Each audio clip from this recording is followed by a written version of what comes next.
ہے خلیلی لا احب العافلین۔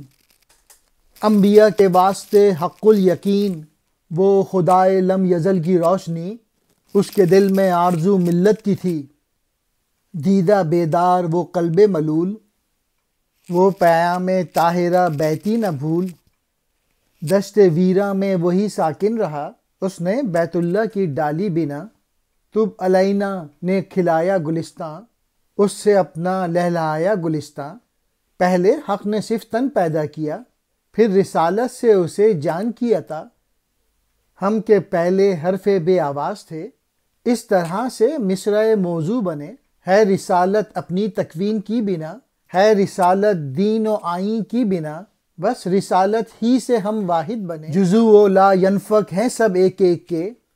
رکن دوم رسالت۔ اقبال کہہ رہے ہیں کہ حضرت ابراہیم علیہ السلام جو ہیں وہ آنے والے نبیوں کے لیے رہنما بن گئے۔ اور حضرت ابراہیم علیہ السلام کون تھے؟ جو زوال پذیر معبودوں کو ٹھکرا دینے والے تھے۔ حضرت ابراہیم علیہ السلام اللہ تعالیٰ پر مکمل ایمان رکھتے تھے اور اسی کی انہوں نے تبلیغ کی تھی، اور بعد میں آنے والے نبیوں کے لیے وہ ایک عظیم نمونہ تھے۔ حضرت ابراہیم علیہ السلام اللہ تعالیٰ کی نشانی تھے، اور ان کے دل میں ایک ملت کی آرزو تھی۔ حضرت ابراہیم علیہ السلام کی آرزو تھی کہ ان کی امت جو ہے وہ شرک سے پاک ہو۔ قرآن مجید کے مطابق حضرت ابراہیم علیہ السلام اور حضرت اسماعیل علیہ السلام نے ایک امت کے لیے دعا کی تھی۔ ان کی بے خواب آنکھوں سے آنسوؤں کی ندی جاری ہو گئی۔ پھر کہیں انہوں نے طاہراً بیتی کا پیغام سنا۔ ایسی ملت کے وجود کے لیے خدا کے حضور شب و روز گڑ گڑاتے رہے۔ یہ سورہ بقرہ کی آیت کی طرف اشارہ ہے کہ ہم نے ابراہیم علیہ السلام اور اسماعیل علیہ السلام کی طرف حکم بھیجا کہ میرے اس گھر کو خوب پاک رکھو، بیرونی اور مقامی لوگوں کی عبادت کے واسطے اور رکوع اور سجدہ کرنے والوں کے واسطے۔ دشت ویراں میں یعنی ایک غیر آباد جگہ کو آباد کیا، اور اس طرح طواف کرنے والوں کے لیے ایک گھر یعنی خانہ کعبہ کی تعمیر کی۔ یہ گھر اس لیے بنایا کہ طواف کرنے والے، عبادت کی غرض سے ٹھہرنے والے اور رکوع و سجود کرنے والے اس میں مصروف عبادت رہیں۔ جب طب علینا کے درخت میں غنچہ پیدا ہوا تو ہماری بہار کے لیے کار فرمائی کی صورت نکل آئی۔ مراد یہ ہے کہ خانہ کعبہ تعمیر ہوا، لوگ گناہوں سے توبہ کر کے وہاں عبادت کے لیے جمع ہونے لگے۔ اس طرح توحید کی صدا دنیا بھر میں گونجی۔ حضرت ابراہیم علیہ السلام کی اللہ تعالیٰ کے حضور ملت کے لیے دعا اور عاجزی کام آئی، اور ملت اسلامیہ وجود میں آئی۔ پہلے اللہ تعالیٰ نے ہمارا جسم پیدا کیا، اور پھر رسالت سے ہمارے اس وجود میں روح پھونکی۔ رسالت ہی کی بدولت ہم اللہ تعالیٰ سے آگاہ ہوئے اور اس پر ایمان لائے، ورنہ اس سے پہلے ہم صرف مٹی کا ڈھانچہ تھے۔ ہم رسالت سے پہلے اس دنیا میں لفظ کی مانند تھے جس کی آواز نہ بن سکے،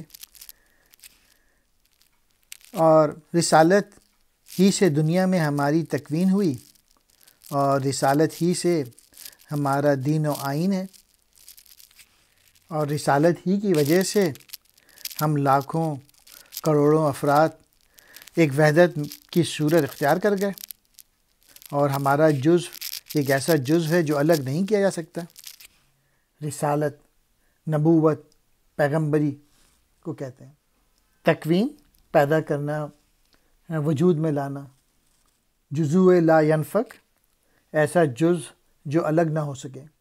کہے کہ حق نے ہم سے یادی من یرید، حلقہ بندی کی رسالت سے مزید، حلقہ ملت محیط افزا ہوا، اس کا مرکز وادی بطحا ہوا۔ ہم اسی نسبت سے ملت بن گئے، دہر کو پیغام رحمت بن گئے۔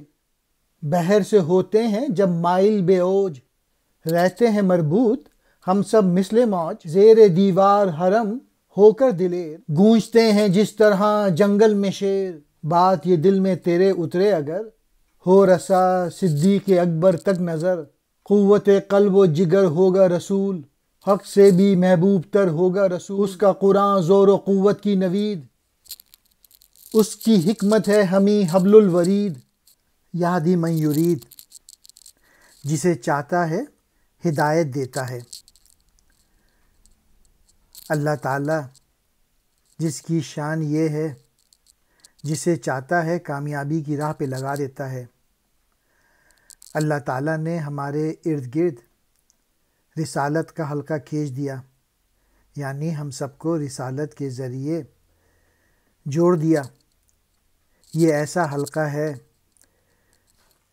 جس کا محیط ہر لمحے بڑھتا جا رہا ہے اور اس کا مرکز وادی بطحا ہے۔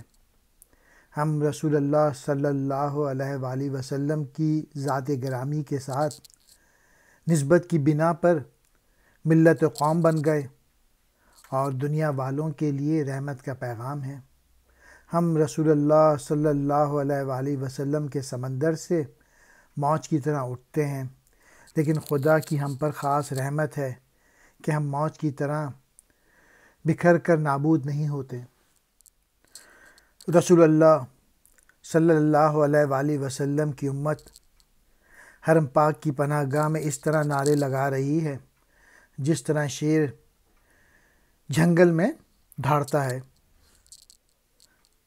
حضرت محمد صلی اللہ علیہ وآلہ وسلم نے اپنی امت کو ملت کے حصار میں بٹھا دیا، جس طرح شیر اپنے بچوں کے ساتھ جنگل میں بیٹھ جاتا ہے۔ اگر تو میری بات پہ اچھی طرح غور کرے اور اس کے اندازے کے لیے حضرت ابو بکر رضی اللہ عنہ کی نگاہ پیدا کر لے تو تجھ پر واضح ہو جائے گا۔ ان تمام حقائق کو سامنے رکھتے ہوئے رسول اللہ صلی اللہ علیہ وآلہ وسلم کی ذات بابرکت انسان کے لیے قلب و جگر کی قوت بن جاتی ہے، اور حضور صلی اللہ علیہ وآلہ وسلم اللہ تعالیٰ سے بھی زیادہ محبوب نظر آتے ہیں۔ حضور کی کتاب قرآن مجید مومن کے دل کے لیے قوت کا باعث اور آپ کی حکمت ملت کی شہرگ ہے۔ قرآن کی تعلیمات پر عمل کرنے سے مومن کا دل مضبوط ہو جاتا ہے اور دنیا کی کوئی بھی طاقت اسے خوفزدہ نہیں کر سکتی۔ بطحا سے مراد یہاں پہ مکہ معظمہ ہے۔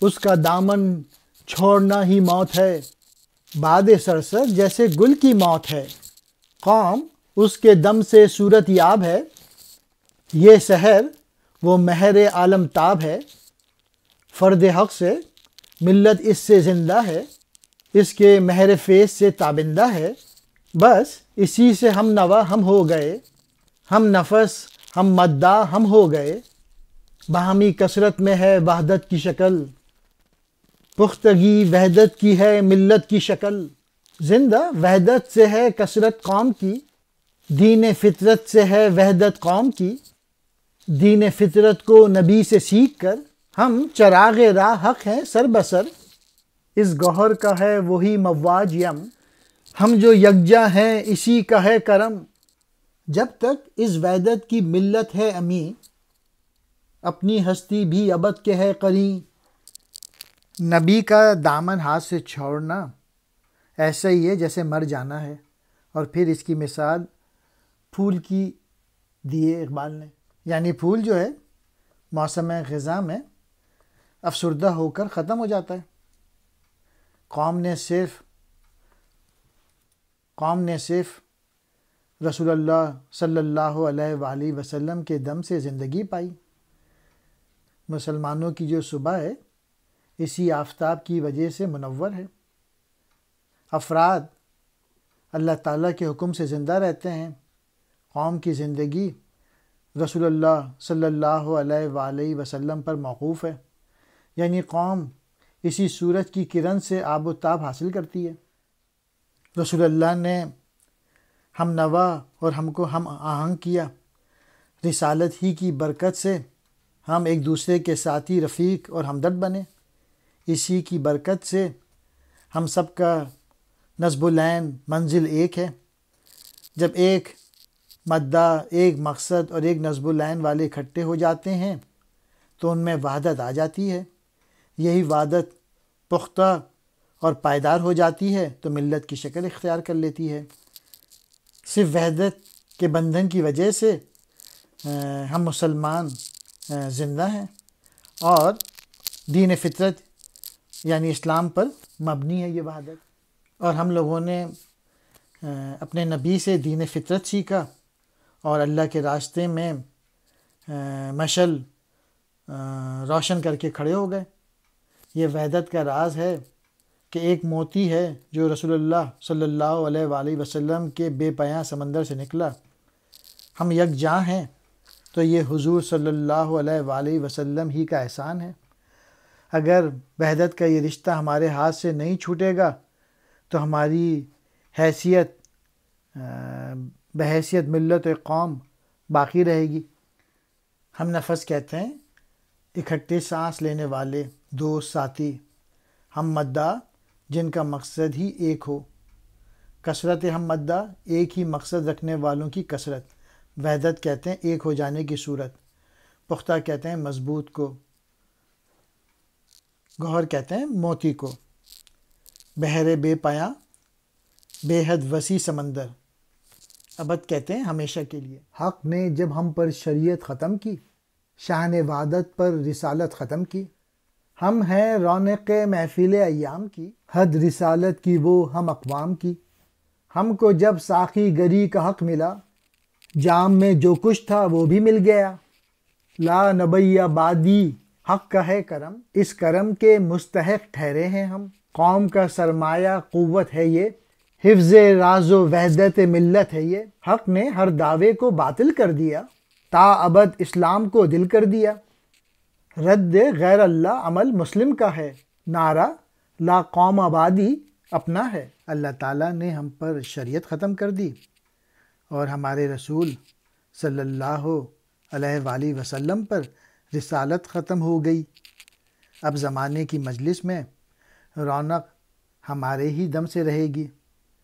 ہمارے رسول صلی اللہ علیہ وآلہ وسلم رسولوں کے خاتم تھے، ہم قوموں کے خاتم ہیں۔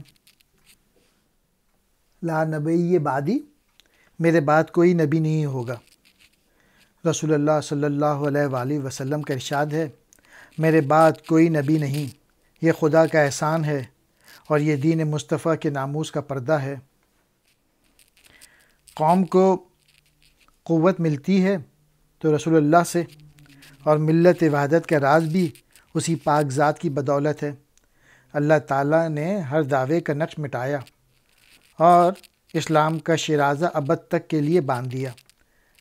مسلمان جب غیر اللہ سے دل کا تعلق توڑ لیتا ہے تو پھر لا قوم بعدی کا نعرہ لگتا ہے، یعنی میرے بعد کوئی قوم نہیں، اس کا کوئی ثانی نہیں ہے۔ محفل ایام، زمانے کی محفل۔